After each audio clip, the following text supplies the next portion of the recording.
Hi everybody, welcome to Canadians with Disabilities and their Allies. Today we actually have Patrick. He's going to be talking about the PWD rates across Canada and the inequalities. Thank you. Yeah, thank you very much for coming by. I don't have a lot of knowledge about other provinces, but I can tell you what it's been like in Ontario.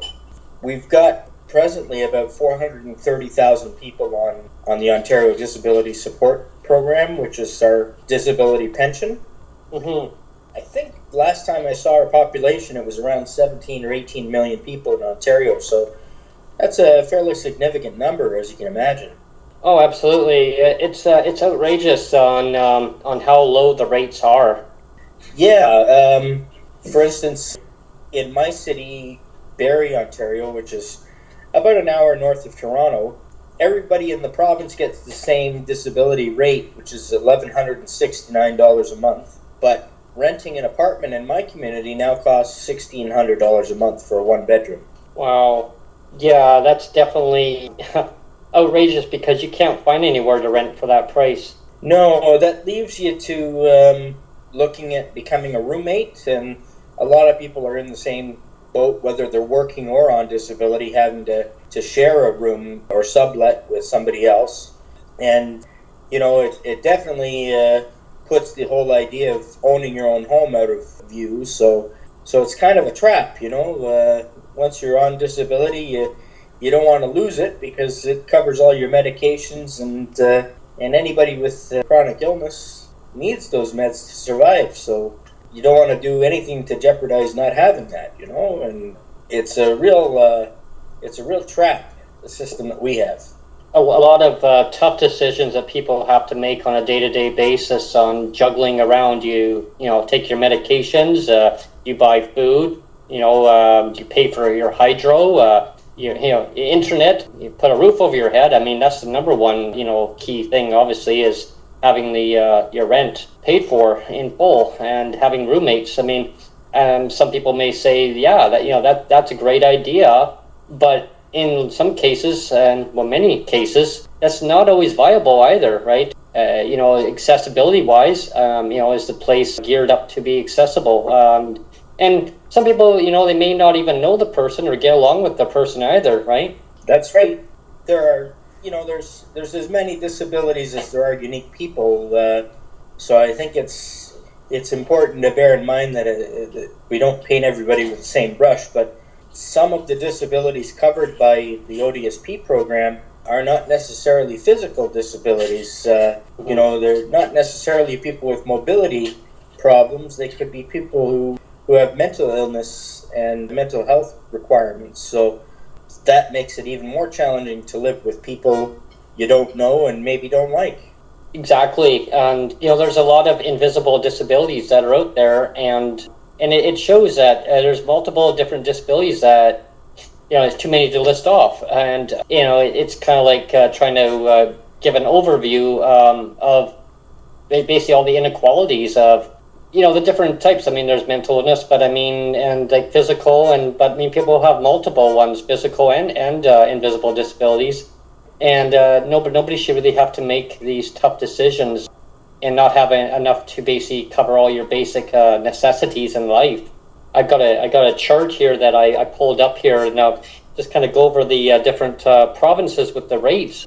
And just for the listeners who are listening, maybe later on if they miss our segment, a lot of these rates don't really capture. These are just overview rates, but a lot of these rates don't have the designation for persons with disabilities in the province. They're just a general rate that are like income assistance rates, where people with disabilities still have to live on those rates in the other provinces, like the Atlantic provinces, for instance, like Newfoundland, $754, Prince Edward Island, $1,171, Nova Scotia, $850, New Brunswick, $697, Quebec, $1,111.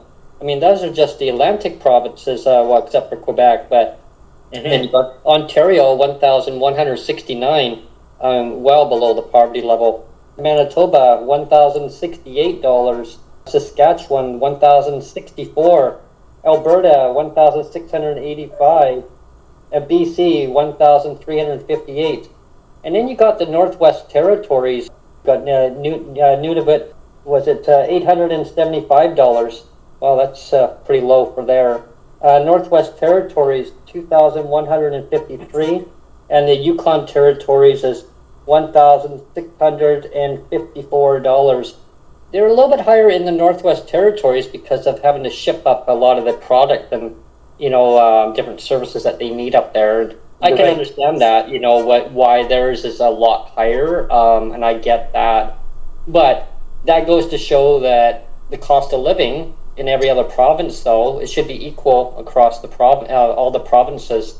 Well, yeah, and the other challenge is if anybody was to ever move from one province to another, like you just mentioned, PEI sounds pretty good there.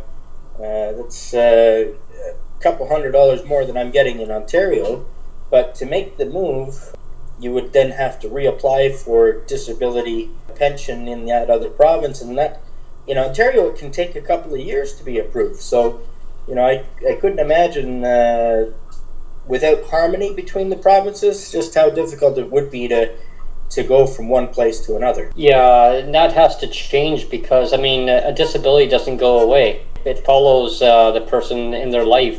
They're born with it, and that's just part of the way they are, or they can develop a disability at any point in time in their life, and they shouldn't, it's a systemic barrier. I don't really like the word barrier too much, but it is kind of like a barrier, but I call it it's a stigma. It's something that it's integrated into policies, and that has to change because people should be able to, they should be able to move and be in any province that they want to in Canada. There shouldn't be a roadblock saying, well, you got to apply under another province just to determine, are you still disabled to meet their criteria? It should be universal. Yeah, I agree. I think it should be as easy as changing your address for your license, driver's license, if you have one. It's just a matter of reporting to the appropriate office and changing your information. But I think until there's a national basic income or universal income of some kind, we're going to be forced to face this problem until that happens, because it's not like a private insurance program you pay into when you're working, that if you become disabled while working, the company looks after you if you become unable to work. In my case, I was self-employed for well over a decade, made good income in that time, and ended up paying more in corporate income taxes than I've lived on for the last 10 years. And, it's very frustrating when you're self-employed. There is no safety net.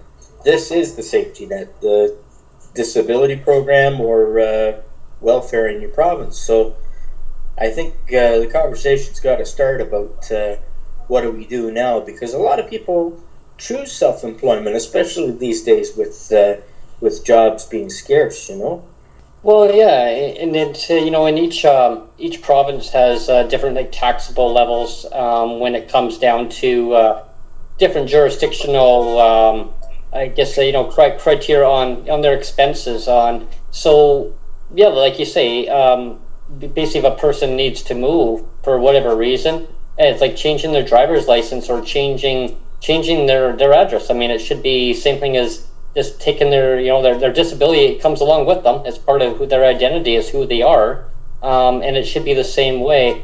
And yeah, like a lot of people, they're looking at ways of making good positive changes in their life. Maybe they need to go and visit a relative that they haven't seen for a while. But then in their province, now they need to ask apparently permission to leave the province to go and out of province for more than 30 days. And that's wrong. That needs to change too, right? Oh, yeah. Not to mention, I'm in a fortunate situation that I'm able to rent a room with my parents, which is good and bad. I'm 42. I would rather be living on my own. But the reality is I just can't afford to. My parents are getting up there in years and would like to winter in the States sometimes, and if you're living with snowbirds, you may not have the ability to go south because your benefits get cut off if you're outside of the province, like you say, for more than 30 days. Yeah, and that's that's wrong because it's a discrimination, right? Maybe people need to maybe go there for another province for different reasons, right? And they shouldn't have to basically, it's like putting your hand up saying, can I go to the washroom? You know what I mean? Like, permission. It's like, no, like, I didn't, each province doesn't have a border up saying, you need to, say the reason why you're going to another province. It's pretty old policy. Well, it is, and I think part of the problem too, though, is there's a real stigma around taking disability, needing it. I did a TikTok post almost about a month ago now, because we're coming into an election here in Ontario on June 2nd, and the topic was just what the various parties were promising with respect to disability pension, and some thoughts that I have that might improve the situation for people on disability here. The highlight is that the current government, which is a progressive conservative, is only going to raise the rate by 5% from the 1169 that we're qualified for, but they haven't increased the rate since 2018 for people on disability. So you can just tell from the cost of groceries and gas that that doesn't keep up with inflation. I mean, inflation was reported at 6.8% just recently. So they really don't leave warm and fuzzy feeling for people with disabilities feeling like they matter. And the amount of backlash from suggesting that we need more money to survive is just incredible. I mean, I understand that working families and working individuals are having a hard time too, but just the callousness of many of the respondents, it makes you sad, because I realize everybody's having a hard time, but there's an awful lot of people that don't believe that disability is real, or that mental illness is real, or that people should have the choice to get disability payments. And I can remember in my own case feeling very ashamed to have to apply. And nobody should have to worry about not having enough resources to cover all your necessities. And you're right. You're right, Patrick. I mean, it's the inflation has climbed up to a 31-year high at like 6.8%. And that's a national average, right? Right. It's so misleading, that national average, because it's like, well, people say, well, okay, well, yeah, that's high, 6.8, but really the goods and services are a lot higher than that. You're looking at like up to 40% in some cases. On average, food prices are like 10-20% higher than, or 30% higher than what they used to be. Gas prices definitely are high. I mean, in British Columbia, they're the highest in North America. We're sitting at right now 224.9 cents a liter. Wow. And of course, and so with that, like 75 cents on every on that is actually all in taxes. It's all in like provincial and federal tax, So, I mean, and there's still, I mean, that's just, the oil companies are just gouging people on the sad, the sad myth, the myth of it is that people think, oh, well, you don't drive, so it doesn't affect you. Well, it doesn't matter if a person doesn't drive or not. It does affect whoever doesn't drive, because it goes down the chain, right? It gets passed on to the consumer at the grocery stores, Absolutely. And I mean, it's an intermodal issue there, economics, right? It's comes from the manufacturer down to the warehouse, down to the middle guy, right, and down to the grocery store, the grocery chain. The truck drivers now, they have to now send it to their distribution centers, like the main warehouse that it gets sent to, now down to the individual grocery stores. The consumer takes the bite on it.